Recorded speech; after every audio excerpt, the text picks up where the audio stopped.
Hello दोस्तों ICICI Prudential mutual fund house अपना एक नया एनएफओ लेकर आया है ICICI Prudential Nasdaq 100 index fund के नाम से। तो सबसे पहले मैं आपको ये बता देता हूं कि एनएफओ क्या होता है। तो दोस्तों जब कोई नई कंपनी अपनी मार्केट में लिस्ट करती है अपने आप को तो वो आईपीओ लेकर आती है। वैसे ही जब कोई नया म्यूचुअल फंड आता है तो वो अपना न्यू फंड ऑफर यानी कि एनएफओ लेकर आता है। अब दूसरी बात आती है कि इंडेक्स फंड्स क्या होते हैं।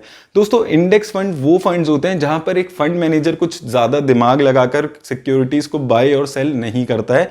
यहां पर वो करते क्या है कि किसी भी इंडेक्स को पकड़ते हैं। जैसे इंडिया में अगर हम बात करते हैं निफ्टी 50 सेंसेक्स ऐसे करके काफी सारे इंडेक्स है, वहां पर वो किसी भी इंडेक्स को पकड़ते हैं। उस इंडेक्स में जो भी कंपनी जिस भी प्रोपोर्शन में होती है उसको अपने पोर्टफोलियो में ऐड कर लेते हैं। यानी कि जो भी रिटर्न वो पर्टिकुलर इंडेक्स जनरेट करेगा उससे थोड़ी सी कम रिटर्न हमारे वाला फंड भी जनरेट करेगा।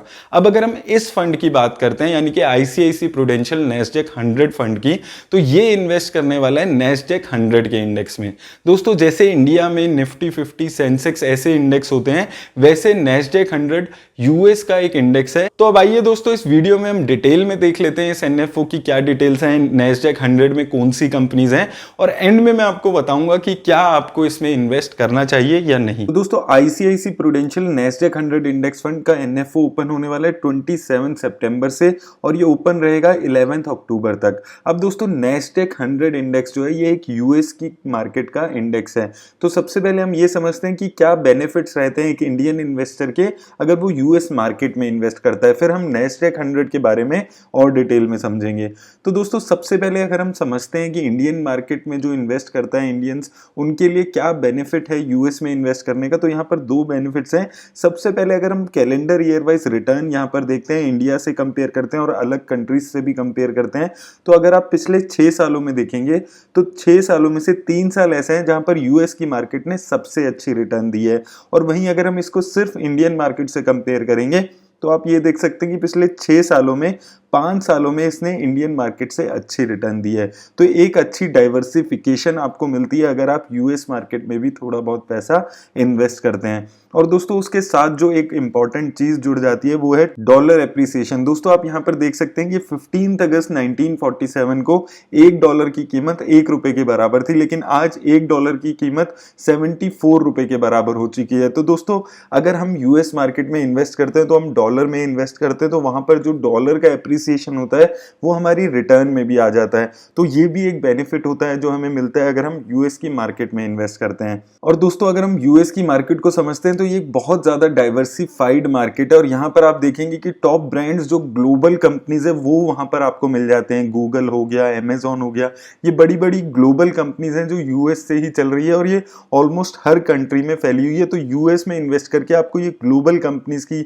मार्केट में इन्वेस्ट करने का एक अच्छा मौका मिलता है। और दोस्तों अगर हम यहाँ पर ग्लोबल मार्केट कैपिटलाइजेशन देखते हैं तो यूएस मार्केट जो है वो 59% टोटल ग्लोबल मार्केट की कैपिटलाइजेशन जितना पैसा यहाँ पर है। अब यहाँ पर दोस्तों अगर आप नैस्डैक 100 की कैपिटलाइजेशन देखेंगे तो ये $18,000 बिलियन के आसपास है। यानी कि जो इंडियन मार्केट है निफ्टी 50 है वो उसके 10% के बराबर है। तो काफी बड़ी मार्केट है यूएस मार्केट और हमें एक अच्छी डाइवर्सिफिकेशन यहाँ पर मिल जाती है। अब दोस्तों ये फंड जो है ये नैस्डैक 100 में पैसा लगाएगा, यानी कि नैस्डैक 100 का जो इंडेक्स है वो जितनी भी रिटर्न जनरेट करेगा उसके आसपास की रिटर्न ही ये फंड भी जनरेट करने वाला है।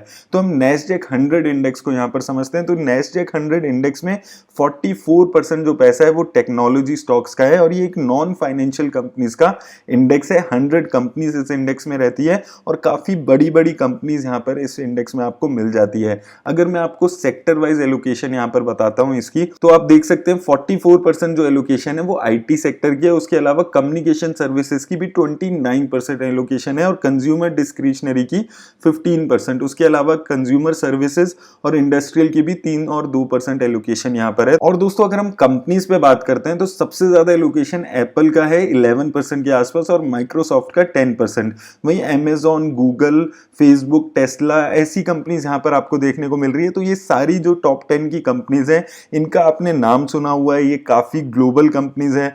Apple, Microsoft, Amazon, Facebook, Tesla, PayPal, Adobe, आपने इन सभी कंपनीज का नाम सुना होगा। ये इंडिया में भी चल रही है और ये बहुत नामी कंपनी, और आने वाले टाइम में हो सकता है ये और ज्यादा अच्छी ग्रो करे। तो एक बहुत बड़ी कंपनीज में आपको एलोकेशन मिलने का मौका मिलता है अगर आप नैस्डैक 100 इंडेक्स में पैसा लगाते हैं। अब दोस्तों अगर हम नैस्डैक 100 इंडेक्स की रिटर्न को कंपेयर करते हैं निफ्टी 50 इंडेक्स से, तो अगर हम ईयर ऑन ईयर रिटर्न देखते हैं तो आप देख सकते हैं पिछले 3 सालों में नैस्डैक 100 ने काफी अच्छी रिटर्न दी है। अगर हम इसको निफ्टी 50 से कंपेयर करते हैं, आप देख सकते हैं 2020 में नैस्डैक 100 ने 52% की रिटर्न दी है, वहीं निफ्टी 50 ने सिर्फ 16% की रिटर्न दी थी।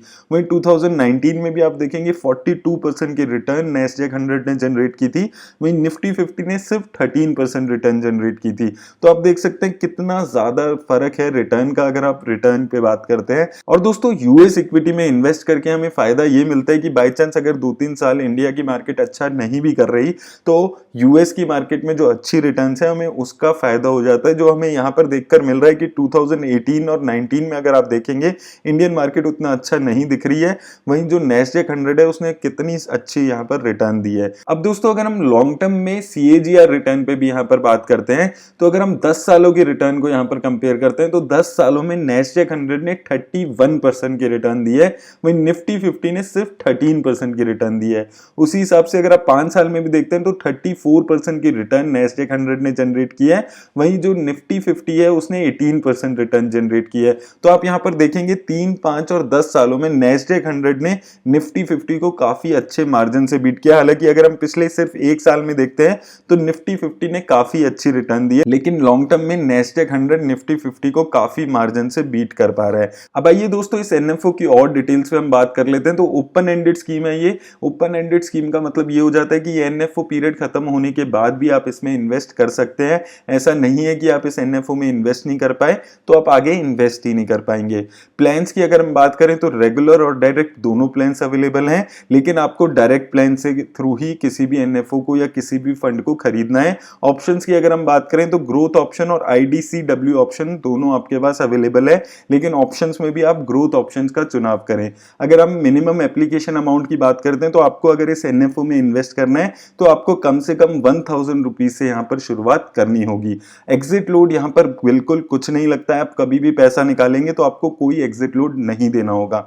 बेंचमार्क इंडेक्स जैसे हमने बात किया नैस्डैक 100 इंडेक्स इस फंड का बेंचमार्क इंडेक्स रहने वाला है। SIP, SWP और STP ये तीनों ही ऑप्शंस यहाँ पर आपको अवेलेबल हो जाती है। अब दोस्तों हम बात करें कि क्या आपको इस फंड में अभी इन्वेस्ट करना चाहिए या नहीं करना चाहिए, तो दोस्तों मैं हमेशा आपको बोलता हुआ हूँ कि डाइवर्सिफिकेशन के लिए आपको यूएस की इक्विटी में थोड़ा बहुत पैसा अगर आप रिस्क ले सकते हैं तो इन्वेस्ट जरूर करना चाहिए। एटलीस्ट 4-5% पैसा तो आपको इन्वेस्ट करना चाहिए। लेकिन दोस्तों अभी नैस्डैक 100 में इन्वेस्ट करने के लिए आपके पास 2 फंड्स और अवेलेबल हैं, कोटक नैस्डैक और Motilal Oswal Nasdaq fund of fund. तो अगर आपको अभी नैस्डैक 100 में इन्वेस्ट भी करना है तो आप उन फंड्स के थ्रू इन्वेस्ट करें। अभी इस इंडेक्स फंड को आने देते हैं, हम इसकी एक्सपेंस रेशो और वो सारी डिटेल्स को हम देख लेते हैं। लेट्स सी कि ये कितना ट्रैकिंग एरर देता है और 6-8 महीने के बाद अगर आपको लगता है कि ये फंड अच्छा कर रहा है तभी आप इसमें इन्वेस्ट करें। एनएफओ में इन्वेस्ट करने की जल्दबाजी अभी आपको नहीं करनी है। मेरी तरफ से दोस्तों आज बस इतना ही। अगर आपको ये वीडियो हेल्पफुल लगी हो तो इसको शेयर और लाइक करना ना भूलें। धन्यवाद।